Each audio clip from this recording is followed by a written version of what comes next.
Oh, I'm sorry. Did I break your concentration? Somewhere between science and superstition.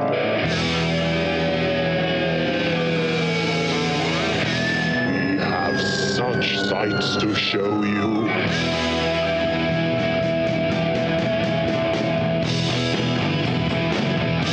Strange Eons. Welcome to Strange Eons Radio. That's Eric over there. Hello. That's Vanessa over there. Hi there. I'm Kelly. Hey guys, smoke-free for the first time in a couple of weeks, at least up here in Everett. I know that Portland is a lot better, but the fires are still burning. Yeah.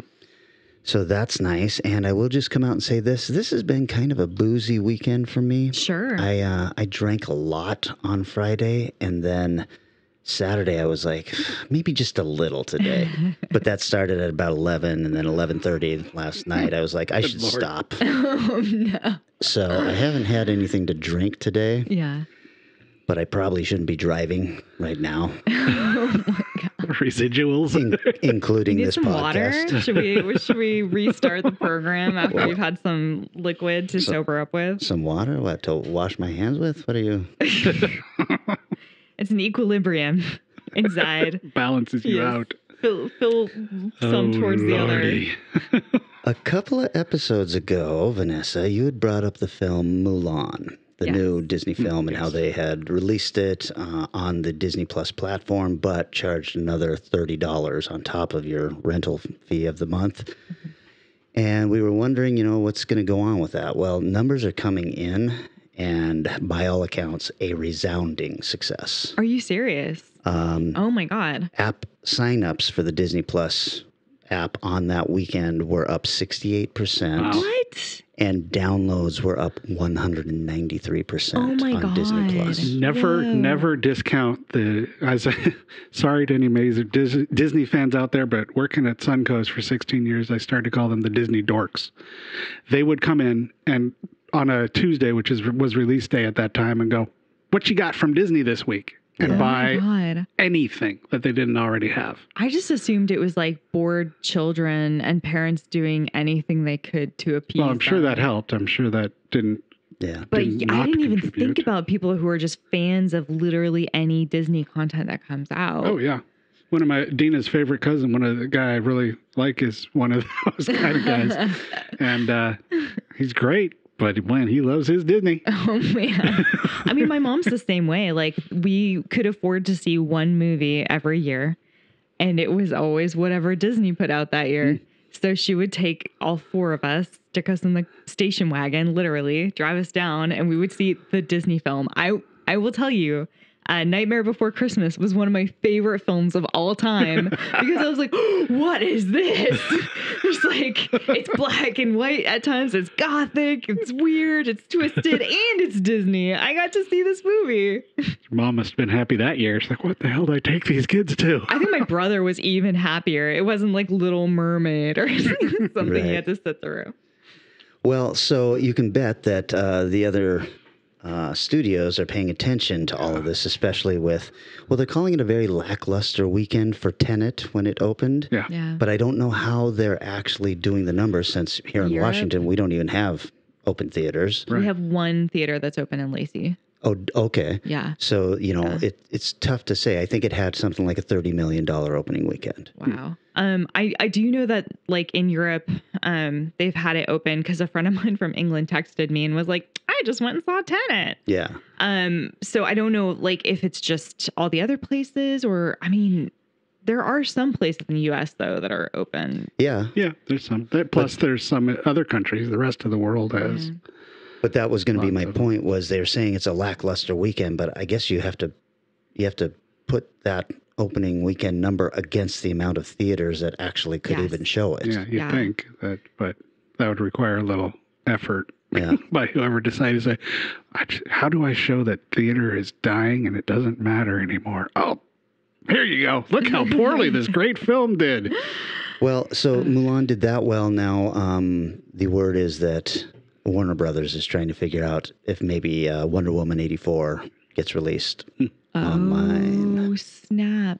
I mean, I get it. Like, I out of anybody I talk to, and out of all my friends groups, and they are all obsessed with movies, none of them are going to go into a movie theater for Yeah, it's going to be a while. Long time. Yeah. So it's like, if these people want to start releasing their content, I mean, how well did Bill and Ted 2 do?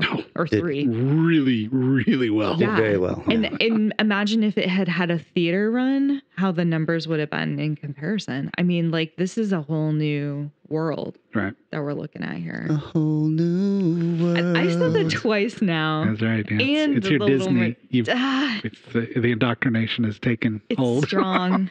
It's strong. Just to put a little pin in this topic, I had the chance to watch Mulan. Yeah. What did you think? How was it? Well, I made it about 8 minutes in and said, no, thanks, not for me. Really? Oh, really? Wow. 8 minutes? I thought it looked incredibly cheap.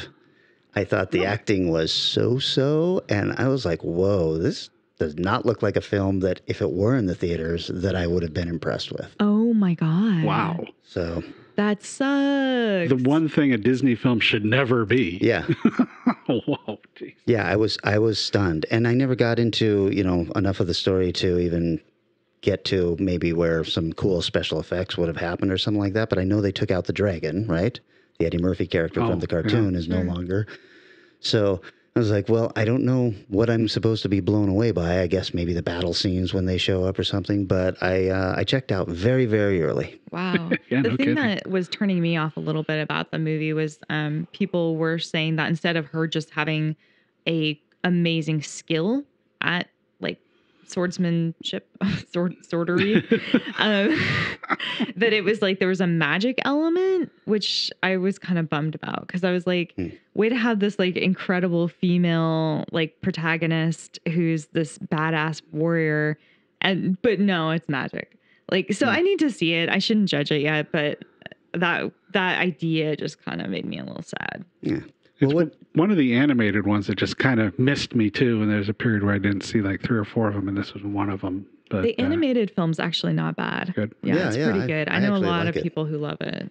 I mean, he's got Eddie Murphy as the dragon. Yeah. It's really the Eddie Murphy, the lack of Eddie Murphy. That's why you don't like the It may live action very well version. be why I'm not watching this. But also, I'm surprised to hear you say that there is a magical element, because that was what I liked about the cartoon, was Really? that she had this magical Chinese dragon Well, on her that part side. is cool, but like her skill was just her. She was just really good Right. at it. Right, I get it. Like, I'm not saying magic in general is bad. I just want her abilities to be her own. I get it. You were Sure, raised sure. a Catholic, right? And so, How is that feeding into this? magic is bad. Were you- oh. Probably going to lead these children into witchcraft. Oh my God, I'm suddenly going to hell. The Holy Spirit right now is very pissed. I got a lot of books in this house. Please don't burn any of them. Oh my God. You know what? I haven't been active in the church in a long time, sir. I thought you were going to say, I haven't been active in any book burnings lately. That is also true. I've never burned a book that I'm aware of.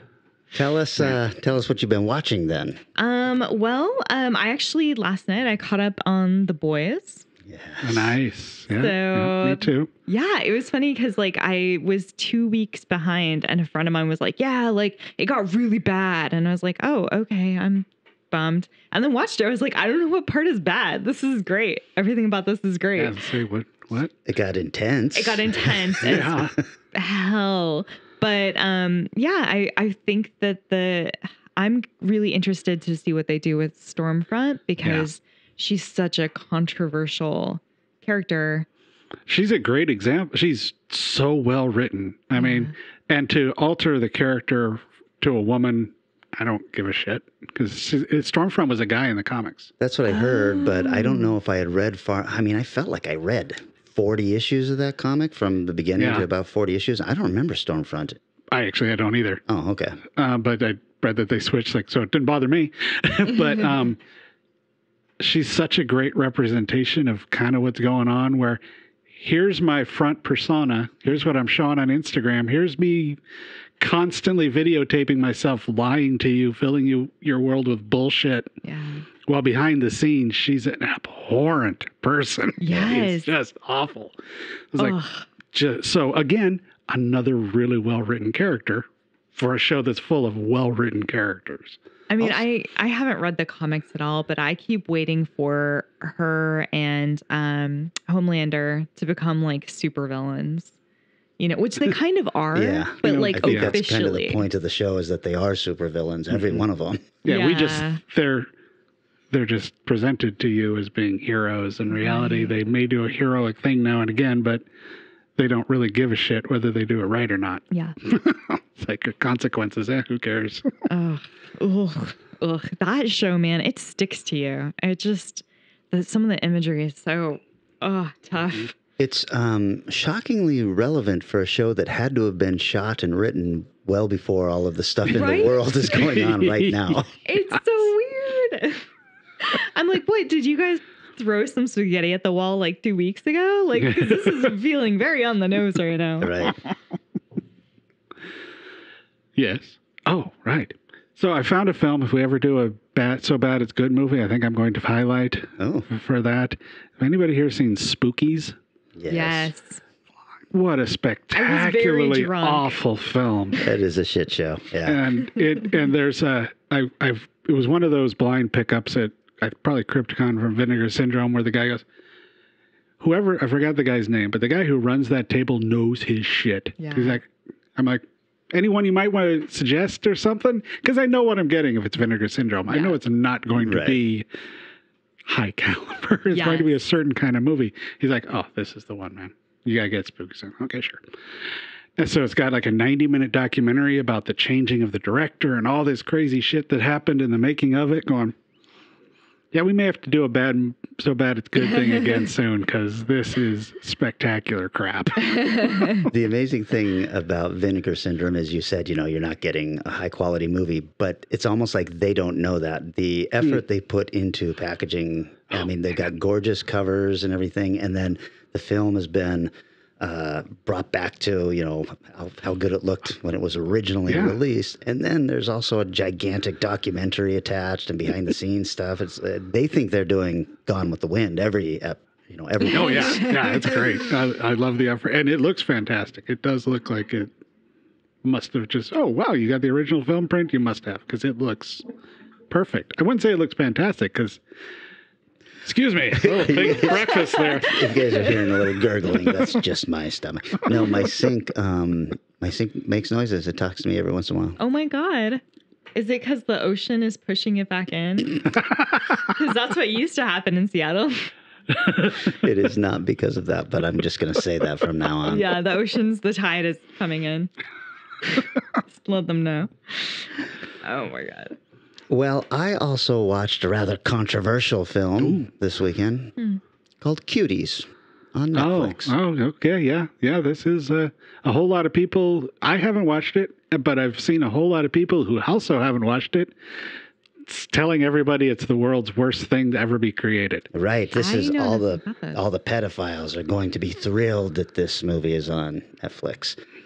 But then I started hearing a couple other people talking about it, and they were saying this is actually a very good film, and you need to get into the meat of it to get the message. Vanessa, if you're not aware of this film, it is about an 11-year-old immigrant to France who gets caught up with these girls who are in kind of a dance troupe, and they're trying to be on this big show where they compete against other dance troupes and then get the prize and all this stuff, become stars. And they're kind of emulating all the stuff they see on MTV and TikTok and all of this stuff. And so they're dressing provocatively and doing these booty shakes and all this stuff. But, keep in mind, these are 11-year-old girls doing this. Right. And a lot of people are up in arms. Then there's the other people. I mean, it's a Sundance award-winning film. Yeah. And so I decided to give this a try. About 40 minutes in, I kept thinking, am I even watching the same movie? Because what is going on in this? This is about a young girl who is not fitting in the new country she's in, and she's trying to make friends, and they're all shitty. It's kind of like Mean Girls in a way. Oh. So finally, I had texted a buddy who had seen it, and I was like, am I watching? I got to say this. This film is boring as fuck. And I didn't realize I was going to have to read subtitles. And he said, the controversy comes at the end. Just fast forward to the end, the dance scene. So I watched the dance scene, and Yeah, I guess it's a little racy to see these kids doing this. It's probably no more racy than you're seeing actual kids doing on TikTok. You're No, right. probably. I would imagine The stuff less that so. I'm hearing goes on that site sounds like that is child porn heaven. Yeah. And this was, I just decided to do a little research. Everybody is canceling Netflix. Well, they are saying that Netflix has seen a surge of cancellations after this came on there. I'm guessing mostly from people who have seen nothing but that one controversial scene, because nobody's watching the film. Actually, they're making these assumptions. The gal who Hold on. Are you saying controversy, conspiracies type people actually do their research? Isn't really what they mean. They just mean, oh, here's this one hashtag. It must be true. Yeah. I always like to kind of step back just a little bit and say, well, what do you think Netflix's grand plan was? Do you think that they had a board meeting and said, you guys interested in getting into the child pedophilia stuff? Maybe we switch the entire network over to that. Hey. And Nobody will on it. notice, right? The eyes have it, boys. We are now a pedophilia network. I don't think that's what happened. And the gal who wrote this, a first-time director, she is of the same, and this is awful of me, but I don't remember what her nationality is, but she is of the same nationality as the little girl who moves into France and goes through this stuff. And I'm going to guess she's coming from a place of knowledge on how she felt, maybe. Sure. That's where this story is coming from. A lot of people are saying maybe that is the message, but it's not necessarily a good way to show the message. So I get that too. My end result was boring, and unless you are interested in maybe jerking off to young girls in provocative outfits, this is not the film for you. I'm curious how when you describe the ending, the immediate movie I think of is Little Miss Sunshine. Oh yeah. Very different from that, and that's played for laughs. This one actually, as I was watching it, I was thinking, oh, there is a message here, because the dance number is happening and they keep showing shots of the audience, and there are a lot of people shaking their head like they're disgusted, and thumbs down coming from people and stuff like that. So they're showing the reaction of the audiences. This is not good. And then the main girl, who's been going through all of this stuff, she has basically a mini mental breakdown on stage, and stops and starts weeping and all of this stuff. And I was like, I do feel like there's a message being given to us here, and it's not that this is a good thing that's happening to children. So, but I don't know. It's this argument that I remember I got into this discussion, and it still rages on Twitter.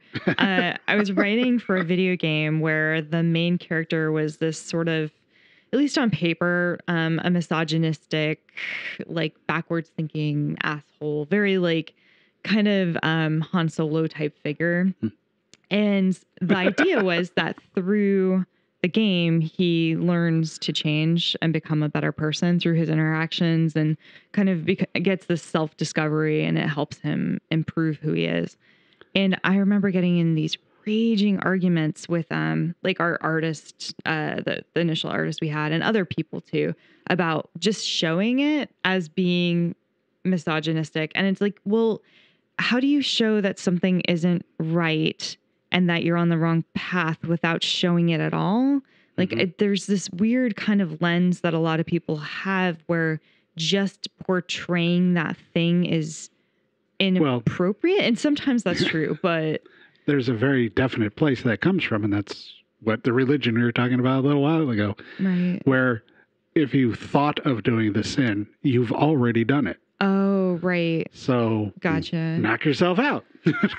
So if you subscribe to that thinking, right, and you view something and you think about it, you've been corrupted.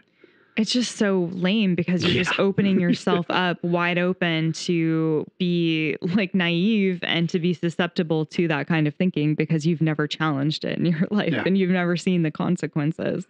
You've never allowed yourself to look at a consequence. It's really... Well, Jesus, man, I bring Spookies to the table. You guys go. Oh no! Anyway, even the title, really. Let's just. I guess my point was we've talked about this before, although I think Eric fucked up the sound on it, so nobody's heard us talk about it before. Yeah, that But that was a good one too. You guys really missed out. You bring to, or you get out of art what you bring into it. Yeah. Right. And I think that if you're looking for this kind of stuff, you can find it in a lot of Hollywood productions, whether that was their intent or not. Yeah, absolutely. Well, I mean, it's weird because I feel like it's ground that I've seen tread many times, and I think there was a period of time where no one was just really paying that close of attention to like, oh, hey, these underage girls are dressed a little bit different than they perhaps should be. It's like, that content's been around for a long time. If you just suddenly noticed it, then, and it was in a thing where they were literally trying to say that it's inappropriate. And hey, has anyone actually seen like one of those reality shows about like young girls doing, beauty contests? Yes. Yeah, those were on for years. Yeah. A couple of them are. Tell me that's not as bad. A couple of them are huge cultural icons and stuff like Mama something. I can't think of their names, but they won't. Yeah, I know who you're talking about. But we all know Honey Boo or something. Yes. Yeah. Like, and you're going to tell me that girl who has had so much airtime, like what, is she somehow, it's okay? Yeah, and that was not, I'm pretty sure. Okay, I'm going to speak from having never watched it, but I'm guessing it wasn't presented in a form that, wow, this stuff is awful that they're doing to their kids. I think it was probably seen in a, like, cringy. Yeah, I'd hope so. Well, my guess is based on the memes I've seen of the mother that it was not a positive outlook on this show. It was like one of those, I felt like it was one of those things where people were like watching a train wreck. Yes. They're like, they can't peel their eyes away, but they, yes. Yeah. shouldn't be looking.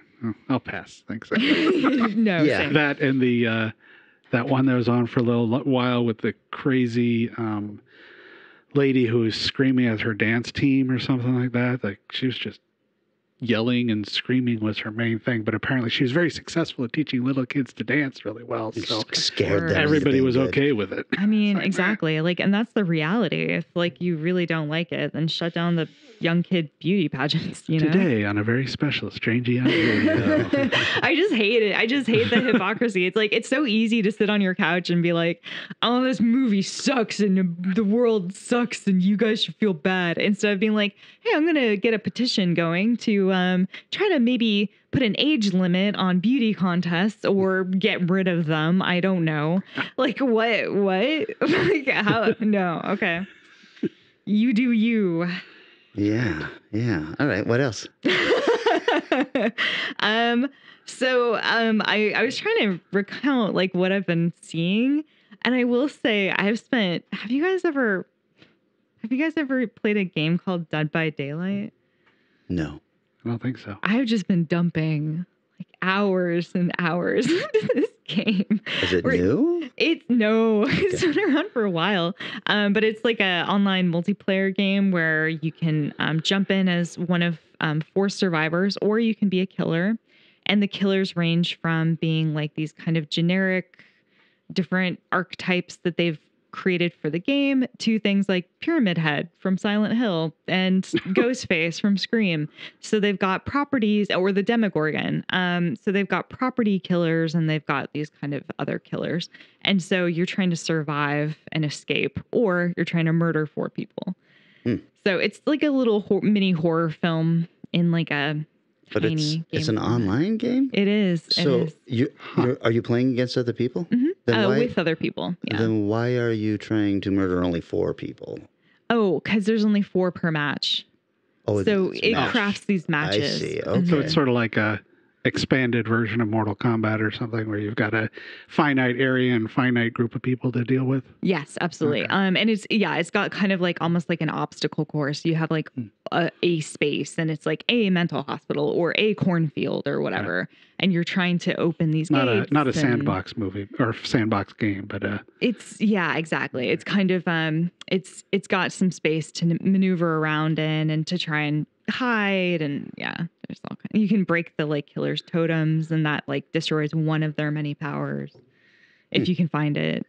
So yeah, that's what I've been doing. I've spent like 100 hours Wow. In 1 week. Yeah, it's ridiculous. It's ridiculous. So that's where I've been dumping a lot of my time. But it is cool because it's like you're interacting with like a horror film. It feels like they as a killer gets closer and you're hiding, their heartbeat gets louder and louder. Or nice. Yeah, you're trying to do these generators, and if you don't hit like the generator button at the right time, it makes this huge explosion sound, so you know the killer now knows where you are.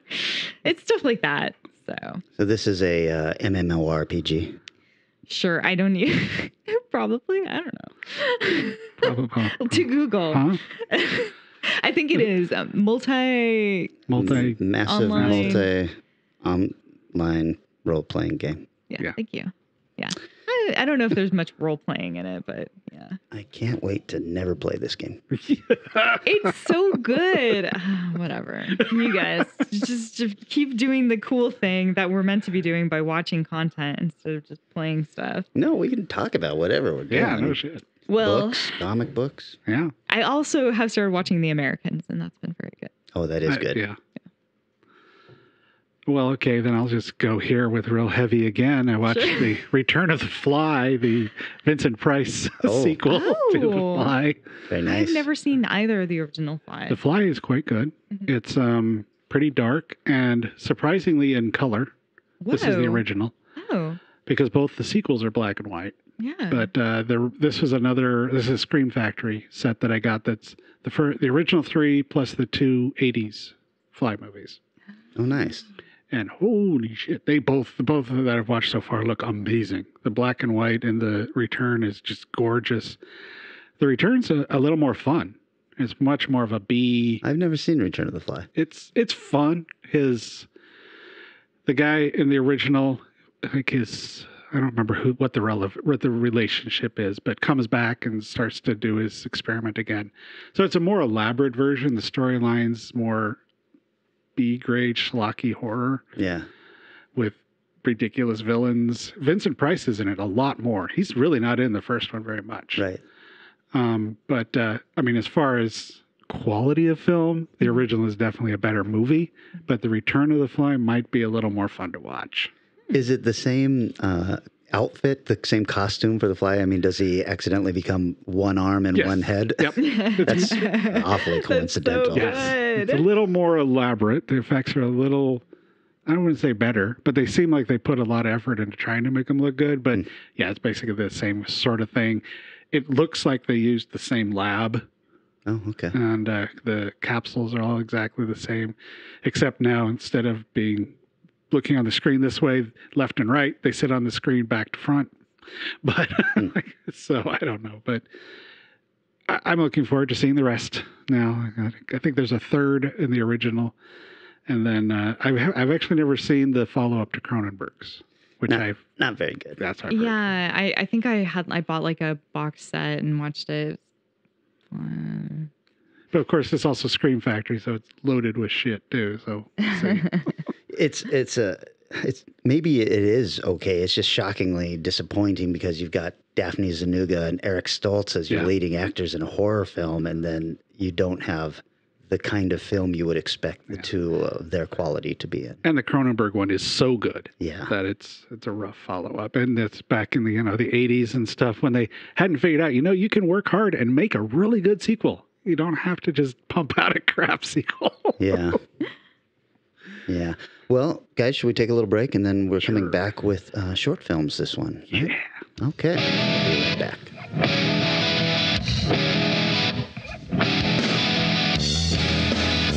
Amazing Micro Machine Man here. I'm so amazing I'm going to stop this runaway train with my bare hands. Clear the platform! Why, it's the Micro Machines train, of course. There's the Continental Bullet, Western Freight, Lightning Express, American Steamer, each set with freewheeling wheels and a tiny track. All aboard the Micro Machines Powertrain City set. You can pull into the station with the tiny ticket booth and cruise by the real working crane. You can travel through the tunnel, loop by the little lake. Micro Machines, the real one, the original one. The Micro Machines Powertrain City comes with a 5-car train. Other trains sold separately, batteries not included. Your parents put it together. From Galoob.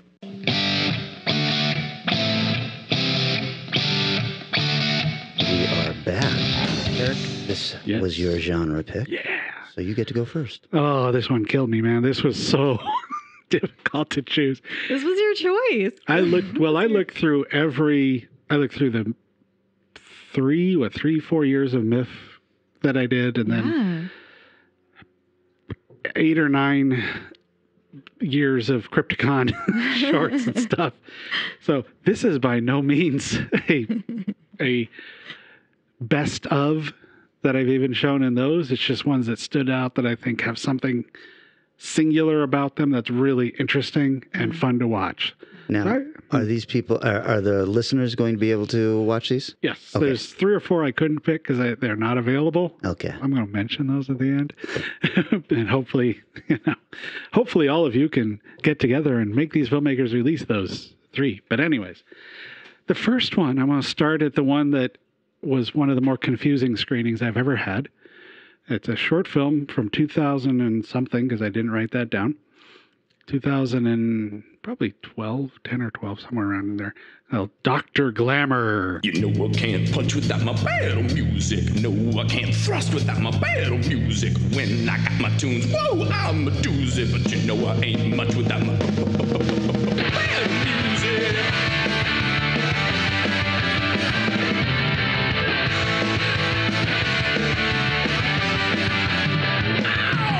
Oh, yeah.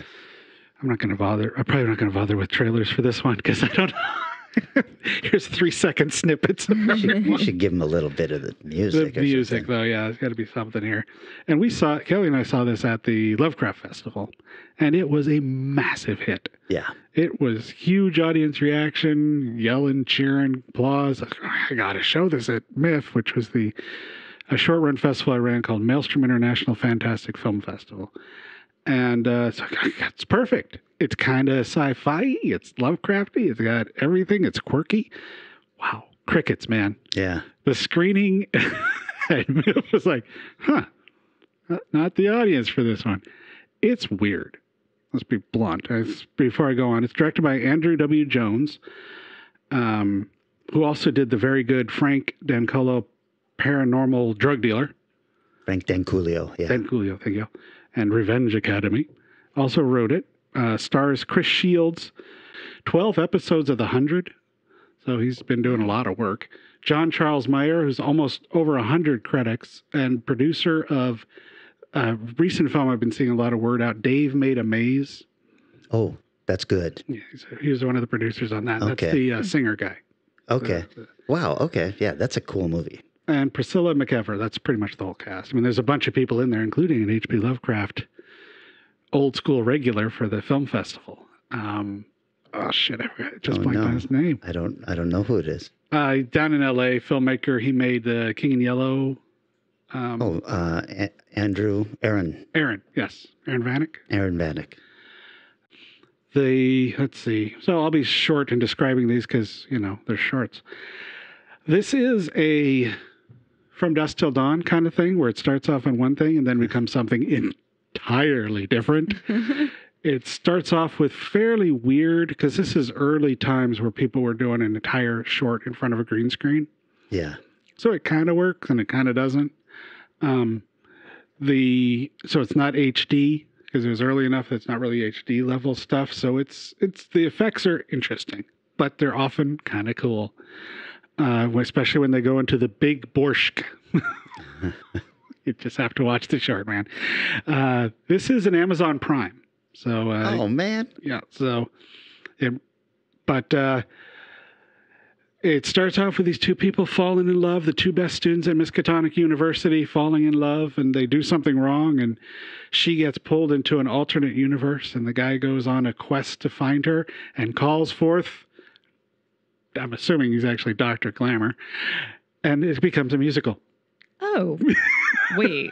What? A rock musical. What? Yes. Songs about his battle glove, and he's always telling the other guy to sing it. Don't say it, sing it.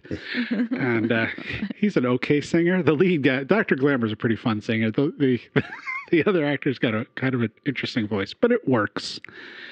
And the end is, I don't know, maybe some people were offended by the end. I don't know, but it wraps up also in a very weird way. So the whole film is just goofy and fun, and I even have the songs on my iPad. Yeah, me too. So go check that out. Dr. Glamour. Dr. Glamour, yeah, Wow. that's so much fun. It's also kind of a loose adaptation of Dreams in the Witch House.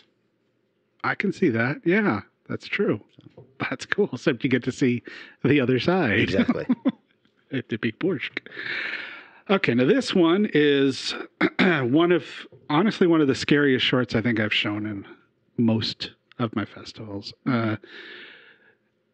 And if you're a big Doctor Who fan, you'll recognize what's happening very quickly. And I believe, I don't remember if it was an article I read or if it's actually in the credits. He says a thank you to Doctor Who and the Weeping Angels. They're not trying to hide the fact that they, shall we say, liberally borrowed from Weeping Angels. The whole story is what's the title of this one? Point of View. Point of View. Yeah, it's on YouTube. In a series of something called Alter, Alter, that they put together a bunch of short films and show them on YouTube. Oh, okay. It's part of that.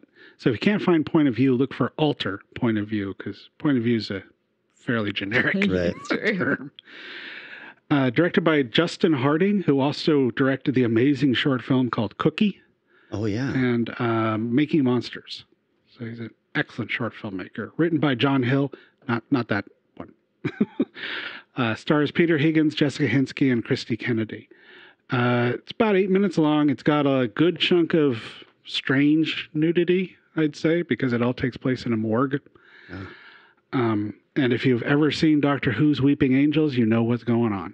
And that's what it is, but it's incredibly well done, and it looks great. And it is well shot, it's well constructed, and it's at 8 minutes, it's well worth putting the time in. Man, I'm going to search this one out. And let's see. All right, now going back all the way to Myth, 2013. Believe the Dance. Ooh, oh my God. Do you remember this one? I don't know. Let me describe it to you. Directed by Thomas Askberg. Got real careful saying that name. Who also did a short called a film called Vidar the Vampire. So he's still working. John Everberg co-directed. And Thomas Askberg was also he wrote it, and he's the dancer in the film. It's 14 minutes short. The basic description on IMDb is 4 lost souls stuck in everyday routine are hit hard with a life-altering experience through the power of dance. This does not ring a bell. So it starts off with these shots of like a plumber working the toilet or complaining about plumbing, and a waitress complaining about being a waitress, and an office guy and a doctor.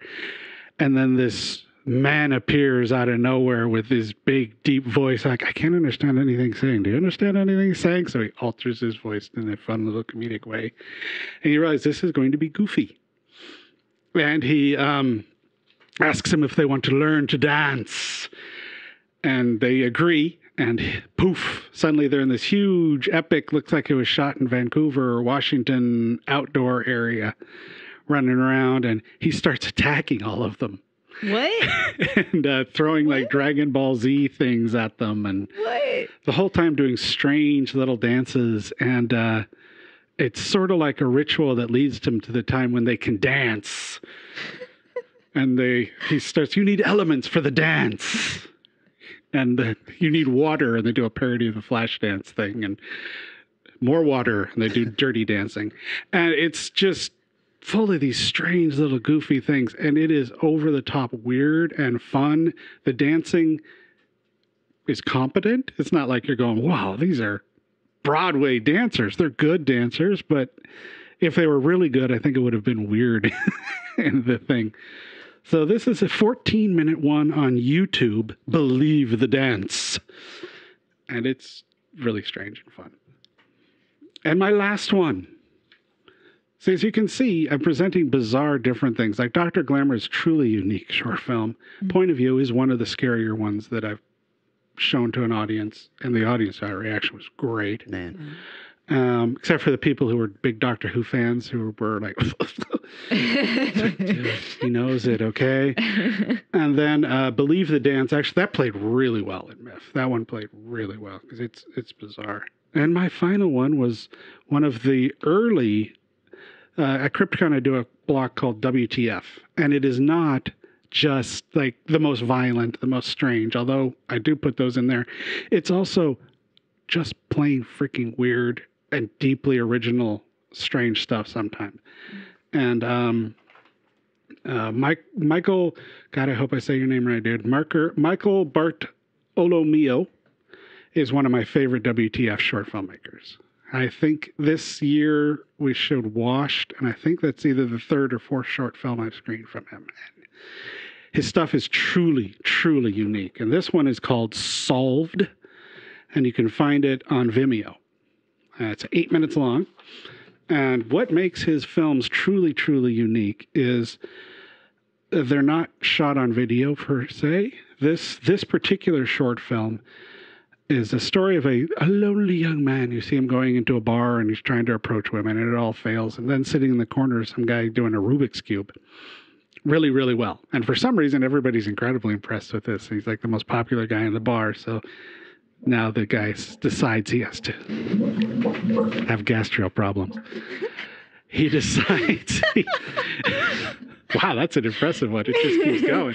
Wow. The ocean is pushing back. That's right. Neptune is angry. None of this is going to come through on the recording either. So nobody probably knows not, what we're talking unfortunately. So he decides he's going to learn to do the Rubik's Cube fantastically well. And but it goes way too far. And his Rubik's Cube experience becomes very dangerous. So it's fun and goofy and then has a shot or two of horrible violence. The film is, what did I say, 8 minutes long?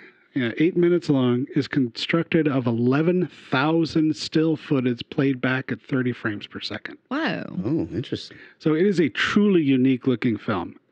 Honestly, the first time I watched one of his films, I kind of hated it because I couldn't figure out if it was bad stop motion or if it was something else. And then I watched it again.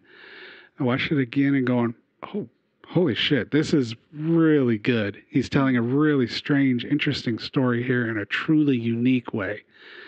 And since then, I've liked everything he's sent. I just think he's a phenomenal, unique short filmmaker. And you want to give a shot at pronouncing his name? You're better at me than last names. Where do I see this at? At the top there, Michael. I would call that Michael Bartolomeo. Yeah, that was right. Yeah. Cool. But so yeah, you can find his stuff on Vimeo on his page. And quick mention, these three are not available, but damn it, they should be. I Am Monster by Laurie Bowen, which is one best short film one of the years at Crypticon. Gridlock by Ian Hunt Duffy, which is a little outside the realm of horror, but incredibly dark and really well done. And Peep, Zachary Diem, one of two peephole-based short films in the 2019 Crypticon Film Festival. But so there's some strange fun viewing for you folks, and I hope you get a chance to watch at least a couple of those and like them. Man, I can't wait to check some of those out. You're definitely like the master of short film. Like you are the person I would always go to for short film recommendations just because you've seen so much content. So many. Yes. Thousands and thousands of short films. And like I've seen a fair number. I worked for a long time at Indie Flicks and we mostly had short film content. But it's funny because you'll see all these movies and so few really like stick to your gut. So the ones that I'm going to talk about today are just a couple that did really stick with me. And I can't say that they're the best I've seen. There's just something about them that really like. Yeah, definitely. So the first one I want to talk about is it's like a 13-minute short called 8888.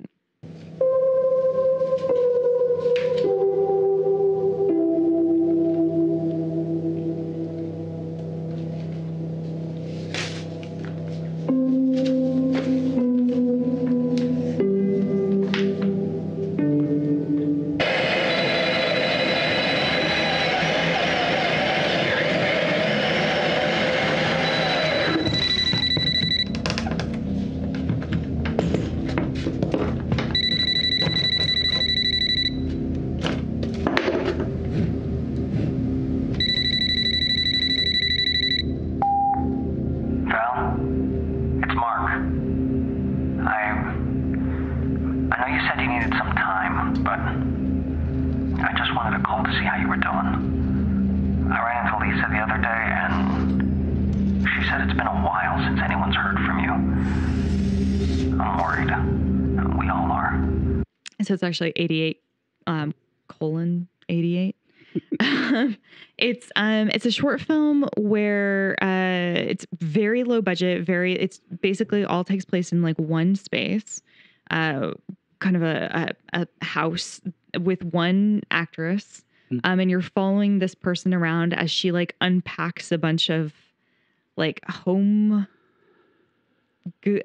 like basically like ratchets and locks and chains and all these different kinds of tools. And she's going through her apartment and she's like nailing her bed to the floor. Whoa. Yeah, and you're like, what is happening? And like, and her voicemail's going on in the background. Apparently she hasn't been to see her therapist in a while. And then her her strange boyfriend calls and is like, hey, I'm sorry I didn't, believe you, and things were said and blah, blah, blah. And, I just want you to know that I'm there for you if you need me. And she's just totally ignoring it. Like, you fuckers, I don't want anything to do with you. She's just on a mission.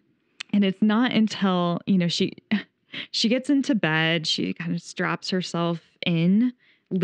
She literally chains her legs to the bedpost, and she ratchets her body into the bed and kind of turns off the light. It's great too. She like brushes her teeth before she gets in, and has a normal night except for this part. And then a giant around 3:23 in the morning, something like that.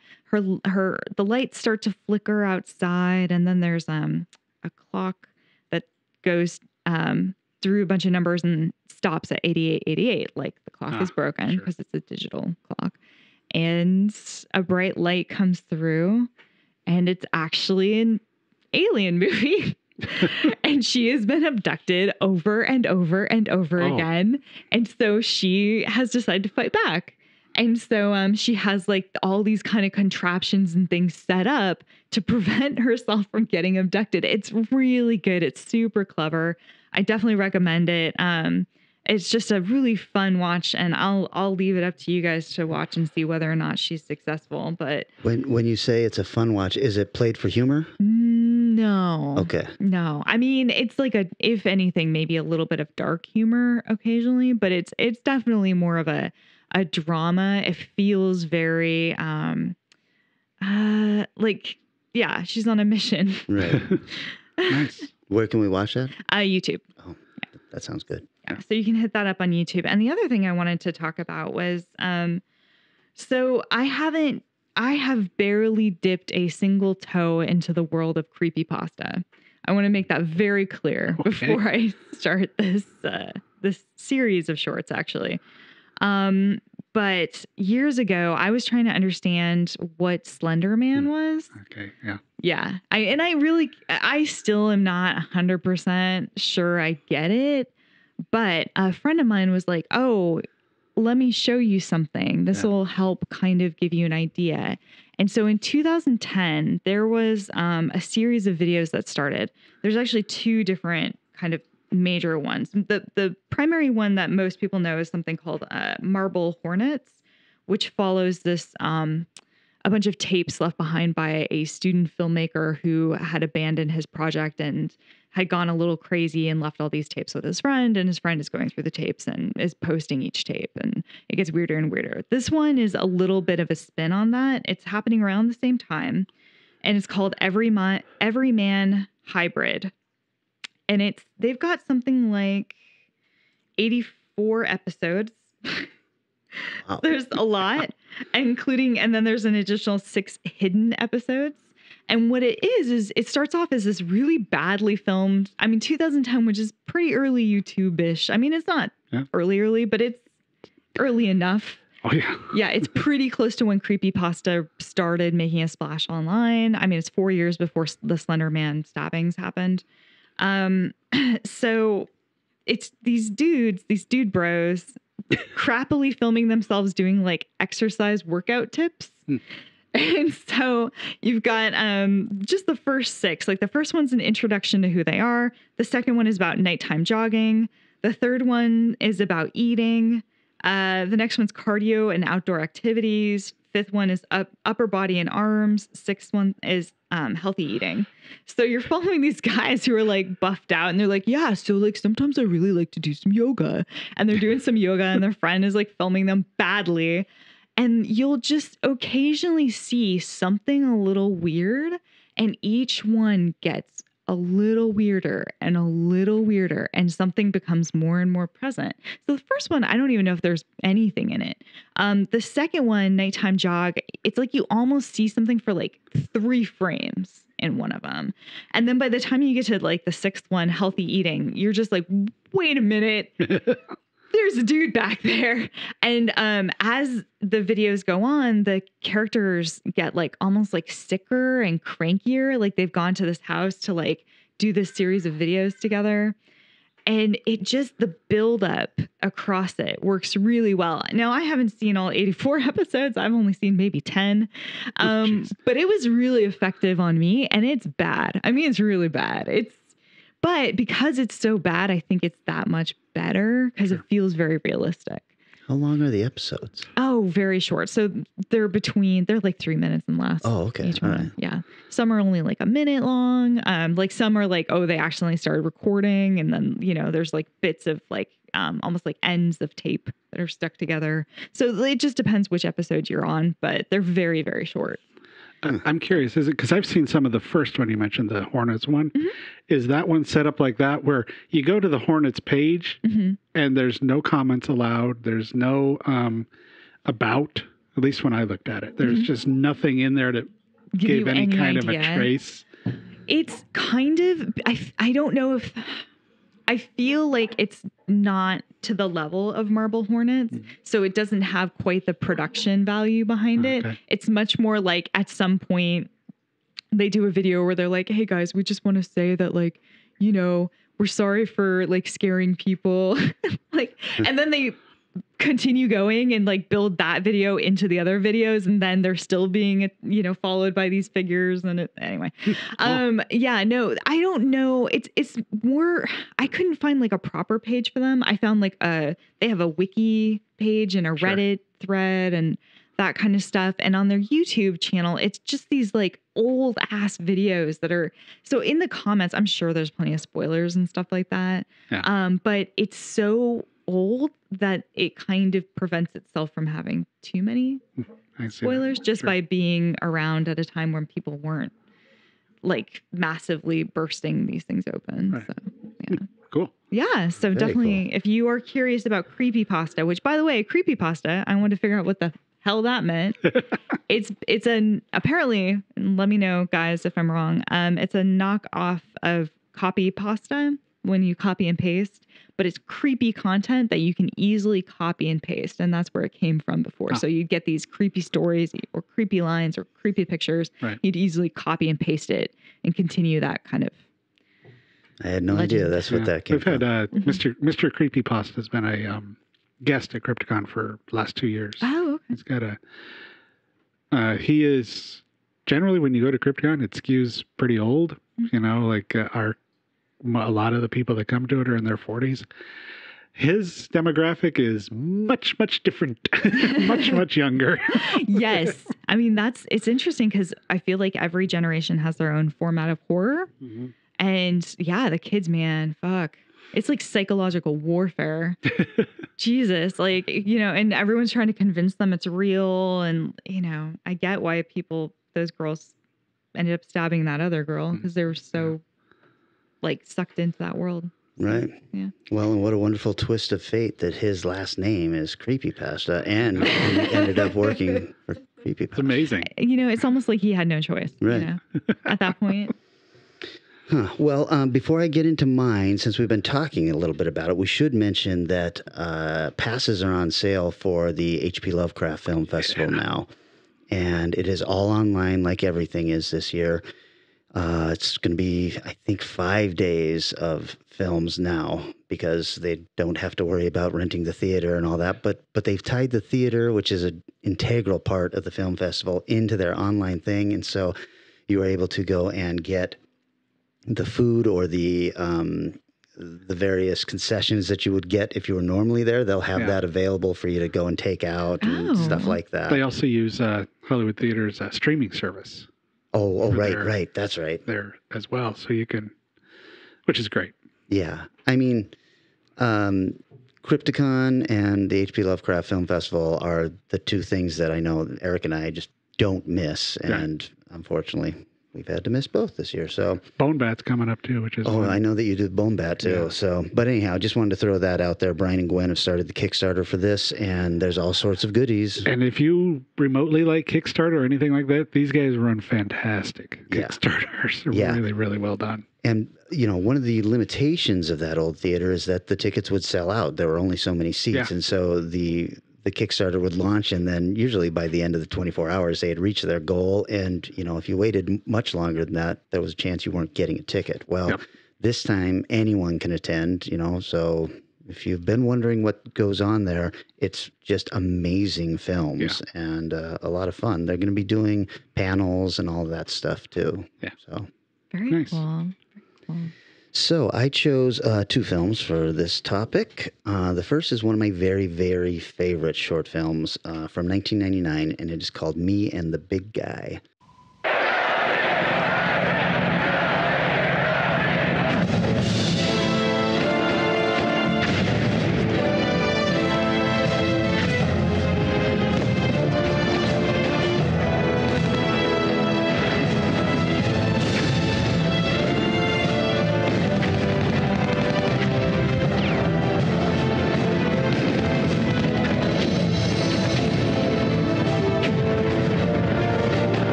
It's 10 minutes long, and it is available on YouTube. It was written and directed by a guy named Matt Nix, who went on to then create Burn Notice, The Gifted, and APB, which he wrote several of those episodes for those shows too, and several other television episodes. So that was cool. Yeah. Stars Michael Naughton, who has 45 TV credits, including a stint on It's Always Sunny and a couple other things. He's got one of those faces that looks very familiar, kind of a goofy face. And then also Dan Kern, who is playing Big Brother, who looks a lot like Udo Kier. He has a ton of TV stuff too, including episodes of Star Trek The Next Generation and Voyager. Oh, beautiful. It starts off in a tiny little utilitarian living space, and we meet Citizen 43275B, who seems to be pleased as punch that he lives in this society, which is basically the world of 1984. It's a totalitarian society, and we are told this because as soon as he comes into the room, we see on this gigantic wall-sized screen is Big Brother, just this face of this very stern-looking man who is looking down on him. And, well, he's not looking down on him. He's looking directly ahead. But it's clearly a video screen. Yeah. And Citizen 43275-B comes in, and he's like, "Hey, big guy," and proceeds to tell him all about the stuff that happened at work, like how one of his coworkers said something that was mildly funny, and it made Citizen 43275-B spit his government-supplied milk out of his nose and stuff like this. And then he goes on to tell him about the other things he's done during work and how, oh, big guy, you're going to know this. You're going to love this. And hey, big guy, he's always calling him the big guy. And then after about 5 minutes of him telling him the most boring things in the world, you see the eyes on Big Brother shift and look down at him. And he says, "It's Big Brother." And Citizen 43275-B is just like, he says, it's not the big guy. It's Big Brother. Okay, I'm not your friend. I am your ruler. And And Citizen 43275-B just falls to the floor in tears. He's so happy that he's been recognized. Aww. And we then see a montage of him playing like a pillow fight with the video screen or Yahtzee. And you can see that Big Brother is just getting more and more annoyed with this guy and how much he hates him and everything. And he finally kind of lashes out at him and says, you know, stop calling me the big guy. This is not allowed, and you don't do this and all this stuff. I'm not going to give away where this film finally ends, but it's kind of brilliant, and it's a little sad when Citizen 43275-B stands up and says, you know what? I get it. I probably needed to hear this. You know, he's fighting back tears and all this stuff, and it's just amazing. It's funny and touching, and then takes a really interesting turn at the very end. That's a good one. Yeah, it's probably my favorite of all time. And the reason that I found it was way back in 1999. I subscribed to a magazine called Total Movie, and each magazine came with a DVD with short films on it. And this was one of the short films. I was just like, wow, is this what people are doing? So, and then my second film, which is available on Vimeo. And if you guys aren't familiar with Vimeo, it's a lot like YouTube, except that you have to set up an account. And then there are things that are password protected that you're not going to be able to see. It's where a lot of filmmakers will post their movie for applications into film festivals and stuff like that. But it's also where a lot of people are making their films available, and it's got a little more cachet. Than YouTube, because it doesn't have people getting kicked in the nuts and stuff like that. It's actually just short films and videos. Yep. So this one is called Mr. Denton, Dentonn, and it is from 2014, and it is 9 minutes long. It was written and directed by Ivan Villamel, who has done a couple of other Spanish short films. That's all, but I'll get into a little bit of that afterwards. And it is starring Irene Aguilar, who's been in a bunch of Spanish language short films, and Kait Rodriguez, who has 10 credits, mostly Spanish television shows. He is a little boy, and she is his older sister. They're both very, very good. Basically, the film starts off on a cold winter night with Laura reading her brother David the story of this strange creature known as Mr. Denton that attacks children if they don't go to bed. And it's the typical story you tell your little brother when you're babysitting and you'd like to get on with your life. But as she tells it, something kind of happens. She kind of gets a shiver, and like the lighting in the room changes. And we're basically then plunged into 8.5 minutes of what feels like an amazing John Carpenter film, like a segment from the film. She realizes that this Mr. Denton character she's been scaring her brother with is in the house. And they try to escape him. And the film ends on a bit of a cliffhanger in that the young boy is captured, and we see how Mr. Denton transports his victims, and it's fucking creepier than fuck. It is really, really cool, really great effects, and I don't want to give too much more than that away. It's only 9 minutes long, and it's literally like watching a 9 minute part of a really cool movie. You're just like, holy shit, what's going on here? The creators are already working to find funding for the feature film version in order to fully develop the character, which I don't think they're going to have a problem with, because listen to this. It has broken all records in the horror short film genre, becoming the most awarded and selected horror film of all time. Whoa. 500 official selections, more than 120 international awards, and more than 1,500 screenings around the world, including, I believe, at the Crypticon Film Festival. Oh, yeah. And that came about because when I was down at the Lovecraft Film Festival in San Pedro, which Eric was not at, I said to him, there's a film that you got to show at Crypticon. Yep.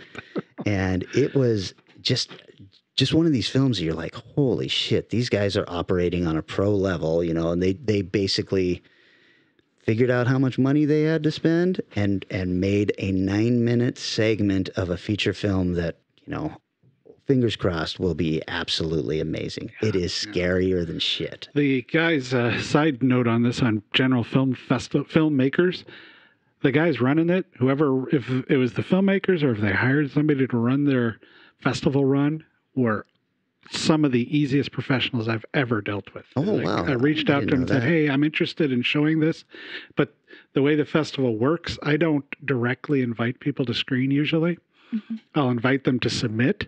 Mm-hmm. I'll waive the fee, but I'll invite them to submit, and then they still go through the selection process with their judges. And I've gotten pushback from some really big short films from that. Mm-hmm. I was like, well, if you don't want to show us, I don't want to be involved. And this guy was immediately, yeah, no problem. I'm on Film Freeway. Here you go. You should be able to get it by tomorrow. I'm like, great, thanks. Oh. And that helps, Yeah. Yeah. Just be a decent human being. Yep. This episode was simultaneously super easy and super hard just because of the amount of amazing short films we've all seen. And I was like, what do I want to pick out? Do I want to stick with the genre? Because I have seen some funny short films that I thought were fucking amazing. Yeah. Stuff like that. But maybe we should put together some kind of little blog or something and make a list of films that we know are available that we want to point to and that we can just kind of routinely update and go, here's another. Yeah. That'd be good. Yep. I think that's a great idea because, and there were so many that I didn't even get a chance to watch. I wrote down a freaking 100 different short films. I was like, I should watch these. Well, you did reach out to me and ask for a few, and I'm going through, but you asked for something very specific. Mm-hmm. So I'm going through, it's like, well, man, if you need one, this is I think Alien or something. I was like, well, okay, well, there's these. Yep. But, oh, man, this is a good one. Maybe, no, she just wants the Alien ones. Okay. I was curious. I was going to ask. And then I totally went off. I was going to ask how you research this, because it is a weird thing. You can't just say,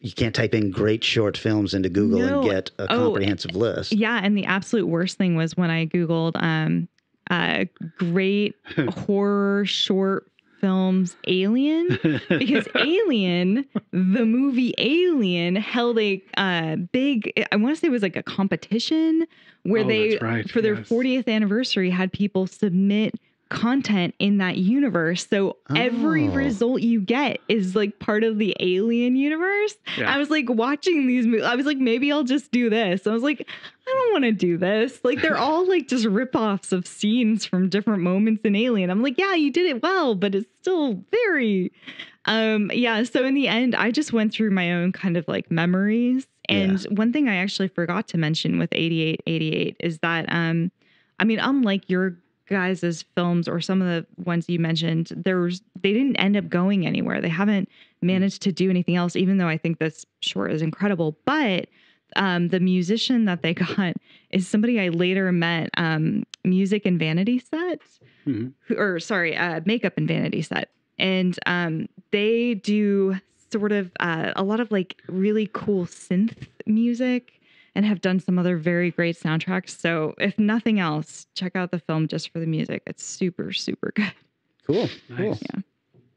Well, I think that kind of wraps this episode up, which means that Vanessa, I believe it's your choice. Yes, absolutely. Well, I think that we should do something in the realm of Dreamland. Sleepy time in dreams. I would love for us to each pick a film that has a really cool dream sequence in it. Like Homer Simpson falling asleep while driving. Mm-hmm. Or The Chocolate Factory. I like this idea. Wow. Yeah, I like this idea. So it doesn't, it doesn't have to be a film about no, it doesn't have Nightmare to be on Elm Street. Yeah, it doesn't have to be one of the 20 Nightmare on Elm Street films. Although you're welcome to do any other than the first one, I guess. But just there's so many great horror sequences, dream sequences in horror and sci-fi and stuff. I think we can find something in there. I love it.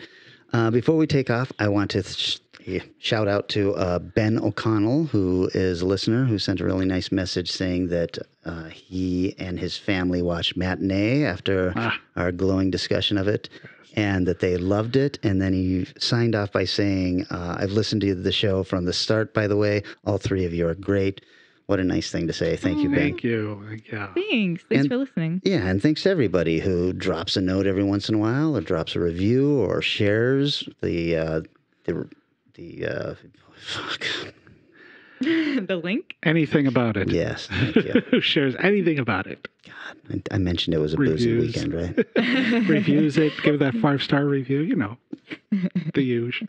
Yeah, absolutely. See, the reason, I'm going to put this out real quick. The reason, I know, especially if you're not, I don't know, under 30, it used to be when you rated things and somebody gave you a rating thing, if you put 1 to 5, if you put something below 5, it still counted and people looked at it, well, this is interesting, we did good. Anymore, the analytics work, if you don't hit 5, it might as well be a 1.